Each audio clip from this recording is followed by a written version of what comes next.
Tyler and his date Margot wait for the boat at the local harbor that will transport them to a private island, where they will eat at the incredibly exclusive restaurant Hawthorne, which is run by the best chef in the nation. Tyler is a food enthusiast who is fascinated by this chef's techniques and the fine dining industry in general. The two of them are taken aback by the number of notable individuals who will be sailing with them when the boat arrives. There's post-prime actor George with his assistant and lover Felicity, food critic Lillian, who discovered the chef, and her editor Ted, and three significant investors in computer companies, Dave, Soren, and Bryce. However, businessman Richard and his wife catch Margot's eye, since she is aware of Richard and attempts to avoid drawing his attention. Margot isn't impressed when Tyler gushes over the first nice food they are served during the trip while he snaps a picture. The scenario becomes problematic when Tyler has to explain that there was a change in plans and he arrived with a new date.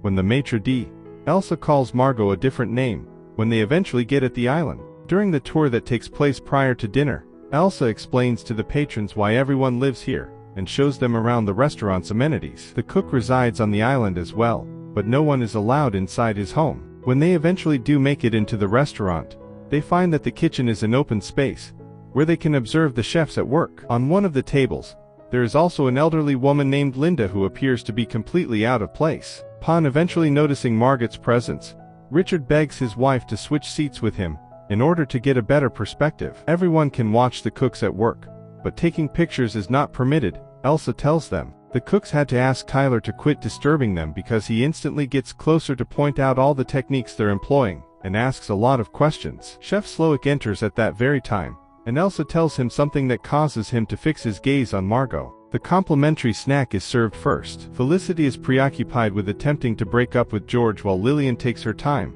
carefully tasting and smelling the dish. Tyler feels compelled to smugly explain the significance of this to Margot, who enjoys the dish but isn't much into it. It's time for the first course shortly after. Slowick steps forward and gives a quick clap of his hands, causing all of his chefs to whirl around in unison like miniature soldiers. After that, he gives a speech on his job and advises everyone to enjoy and relish their food rather than merely eating it. When Tyler tries to comment on that, Slowick merely chastises him for interjecting. Tyler continues to take photos despite the ban. Slowick claps once more as he introduces the second dish, explaining that although bread is the staple sustenance of the ordinary man, his guests aren't common, thus they won't be receiving any. The following dish is a bread plate without any bread. Only a few tiny spoonfuls of the savory accompaniments are there. Tyler thinks it's hilarious, but Margot finds it offensive. They send an entire bowl of the emulsion to Lillian's table in a humorous reply to her observation that it does appear slightly divided. Even after pointing out that they work for Doug Varick, the island's real owner, the tech bros, who feel the joke is going too far, are turned down for bread. Elsa menacingly assures them that they will eat more than they deserve and less than they want in an attempt to silence them. When Tyler tries to grab Margot's food for himself, he breaks a glass by mistake because she won't finish it. Tyler tries to apologize when Slowick quickly approaches the table, but the chef is more curious about why Margot isn't eating. When Margot points out that there isn't any food, Slowick says he purposefully made the quantities small enough so she won't become full if she doesn't eat. When Margot still won't touch the food, Slowick gets a little upset and leaves, surprising everyone by casually asking how Linda is doing. When Margot can't help but turn to face Richard, and observes and remarks that Margot resembles their deceased daughter. Pretending to be unfamiliar with Margot, Richard begs his wife to broach the topic. Slowick gives another clap to indicate the third meal, memory,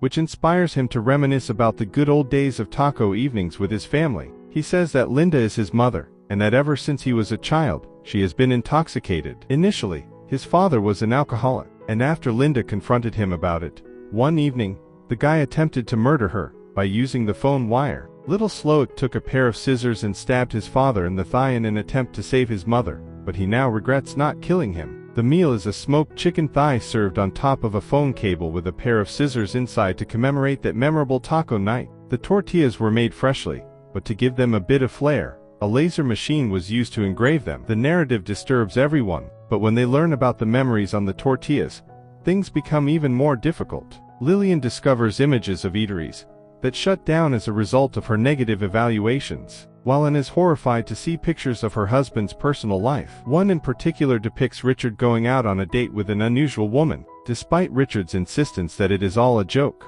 George discovers images from his performance in the poorly received film, Dr. Sunshine, and the computer bros are shocked to see their company's tax records, which demonstrate that they generated invoices with fictitious charges. Elsa cryptically states that it won't be necessary when the guys threaten to close this institution, refusing to explain how they learned that information. Tyler believes Slowick despises him when he sees himself snapping photos of the food. Margot wants to return the dish because she thinks the photos are offensive, but Tyler yells at her for acting like a child. When Margot, who is hurt, decides to use the restroom, Elsa hurries to stop her from going through a silver door that is off limits. As Margot arrives in the restroom, she sees a worker sprinting with a set of angel wings in his arms as she approaches the window to take a smoke. Slowick arrives at that point to question Margot about her refusal to eat again since he is offended by her demeanor, but Margot simply responds that she isn't that hungry. Slowick is also curious about her true identity, and finds it hard to believe her when she says she's just Margot from Nebraska.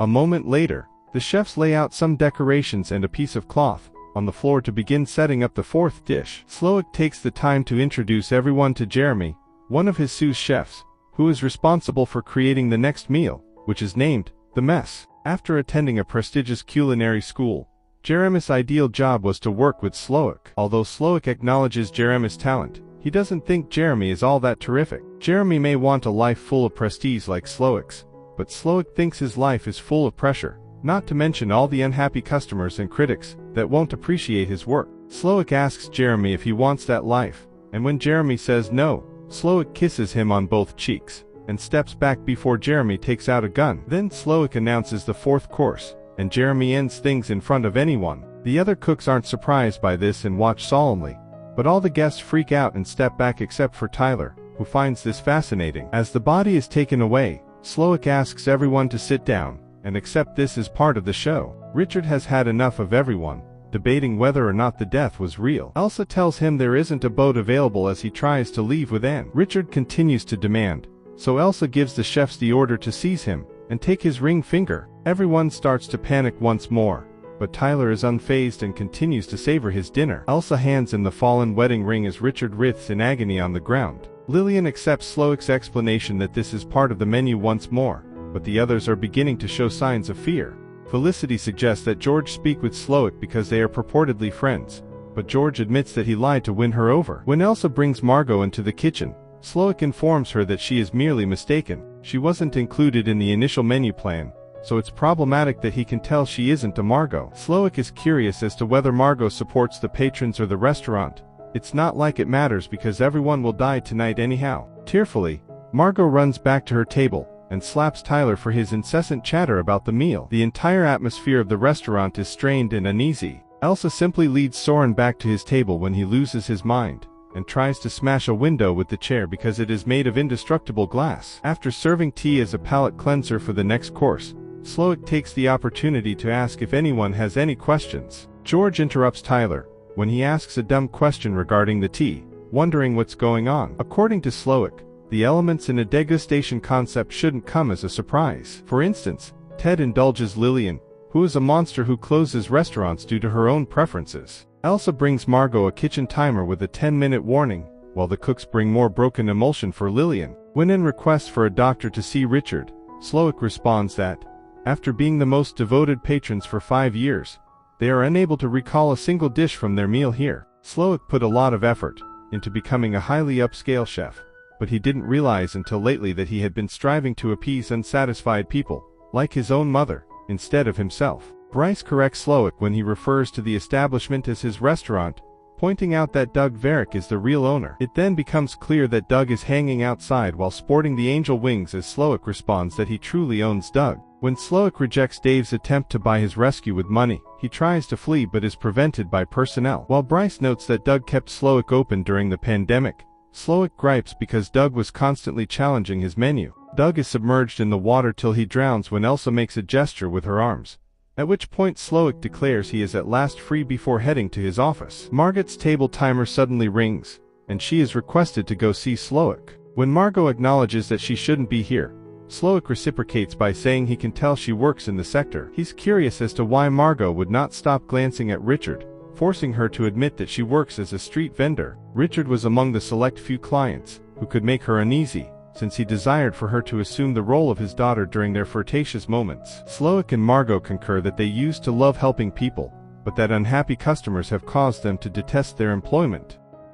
Slowick then leads everyone outside. Sub-chef Catherine serves the following course, and explains that Slowick has repeatedly flirted with her, but she has always said no. The following dish, Man's Folly, was inspired by Slowick's decision to cease staring her in the eye rather than fire her. After giving Slowick a leg stab by Catherine, she gives him a hug and stains his chef costume with blood, which makes him apologize. All of the male visitors are now given the opportunity to flee. They will have 45 seconds to do so before staff members attempt to apprehend them. Tyler is the only man who doesn't start running, so Slowick has to send him outside while Catherine brings the women inside. Sitting at the same table as Catherine, who says that everyone dies, was her idea, the women try the 6th course. She starts crying at Lillian's praises, so the other women start doing the same to make her happy. When Anne asks Margot if she knows her husband, she replies that she does, but Anne stays silent. In the end, Margot confesses that she is from Massachusetts and goes by Aaron. Tyler, who detests missing a class, watches them from outside via the window. Regardless of whether the men went to the beach or the forest, the staff follows them and finds them unharmed. Ted was rewarded with a potted egg for his efforts to hide in the smokehouse. After bringing all the men back to the restaurant, Felicity confesses to stealing money from George after he cynically apologizes to her for being a failure. Felicity knew that George already knew. Abruptly, Slowick declares that the menu cannot go forward as scheduled until they have fixed an outstanding issue. He confronts Tyler and forces him to acknowledge that he had always known that Everyone Dies would be on the menu tonight. After his girlfriend ended their date, Tyler hired Margot because the restaurant didn't take bookings for just one person, and he didn't give a damn that she might die. This news upsets Margot, who attacks Tyler. However, the staff quickly disassembles them. After pointing out Tyler's culinary prowess and giving him a chef suit, Slowick forces Tyler into the kitchen and orders him to prepare food in front of everyone, even though Tyler doesn't want to. Tyler is a messy cook, which results in an absolutely disastrous final dish,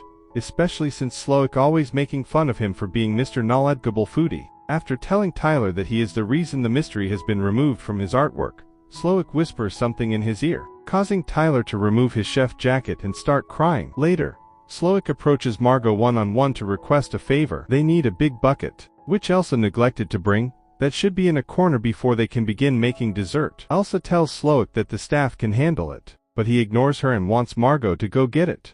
Margot doesn't care that Tyler stopped things for himself when she finds out on her way out. When Slowick eventually makes his way back to the dining area, George remarks that this isn't really fair. Slowick reveals that George's punishment stems from his encounter with Dr. Sunshine a few years back, which destroyed his first day off in several months. However, Felicity will pass away because she had no student loan debt when she graduated from Brown University. Margot arrives at the smokehouse in the meantime, but she takes a knife rather than the barrel. Later, she slips into Slowick's residence, which is a replica of the eatery but furnished with a bed. When Margot tries to exit through the silver door, Elsa, brandishing her own knife, stops her and tells her that this is not allowed. Margot is suddenly attacked by Elsa, who tells her she doesn't want to be replaced. Margot uses kitchen utensils to defend herself while stating that she doesn't want to work here. Elsa responds that she didn't forget the barrel. Slowick was just never the one to ask for it. As the two women struggle on the ground, Margot accidentally kills Elsa by attempting to keep the knife away from her body. Once Margot calms down, she takes Elsa's keys and opens the silver door. She discovers a modest chamber filled with Slowick's recollections of his happier days, when he worked as a hamburger maker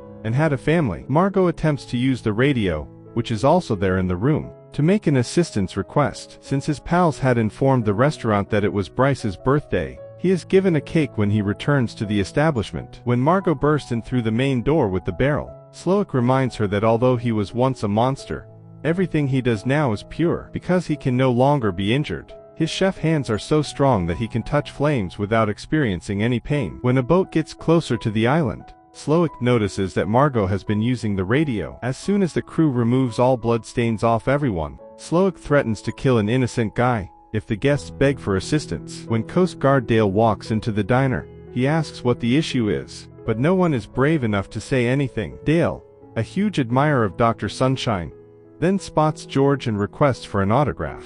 George pretends to give him one. Dale pulls out a rifle as he is about to depart, realizing that the piece of paper actually says, "Help us," and that he will be defending the guests, who have the courage to speak now. After a few moments of keeping the gun on Slowick, Dale turns around and points it toward the candle on Margot's table, exposing it to be nothing more than a pistol-shaped lighter. Dale can now go back to the kitchen because he is a staff member of Slowick and not a Coast Guard. Slowick believes Margot to be just as wicked as the other visitors, and is furious with her for betraying him. Recalling what she witnessed inside the house, Margot chooses to take a chance. She abruptly claps to catch Slowick's attention, and says she wants to return his dinner because she doesn't like it. Slowick succumbs to Margot's deceptive methods when she reveals that none of the dishes were meant to be enjoyed, but rather were an intellectual exercise. She wants to eat a real cheeseburger, not some posh, deconstructed feces, because she's still hungry. Slowick laughs and agrees to make a classic cheeseburger and fries for $9.95 for the first time of the day. The chefs are enthralled as Slowick proudly serves Margot a classic cheeseburger, which he appears to be enjoying making. After taking a bite, Margot says it tastes good, but she also requests that the remainder be taken away because she finds it to be too much. Since Slowick is still in a daze, she follows his instructions. After Margot gets her purse, she exits the restaurant with a $10 bill. Margaret is about to leave, but she is hesitant because the others are still in danger, and gestures for her to continue. As Margot arrives at the harbor and departs aboard the boat that Dale abandoned, Slowick reminds everyone that it's time to send money. Under a no-tip policy, each person pays $1,250 and receives a bag of goodies that includes one of Daug's fingers. After everyone has handed over their credit cards, Slowick says it's time for dessert. The chefs start by plating the floor, then they dress the guests in marshmallow vests and chocolate hats. Slowick tells everyone that since they stand for the downfall of his life, and are now going to be a part of it, the dessert, the s'more, will be the most repugnant attack on the human palate. This is often prepared over a fire, so Slowick uses his bare hands to remove a lump of coal from the oven and declares a purging while tossing it onto the decorations the cooks have left behind, starting a fire that consumes the restaurant and all of the patrons. While watching the restaurant burn, Margot pauses the boat to finish her cheeseburger, and wipes her lips with the copy of the menu that was included in the gift bag.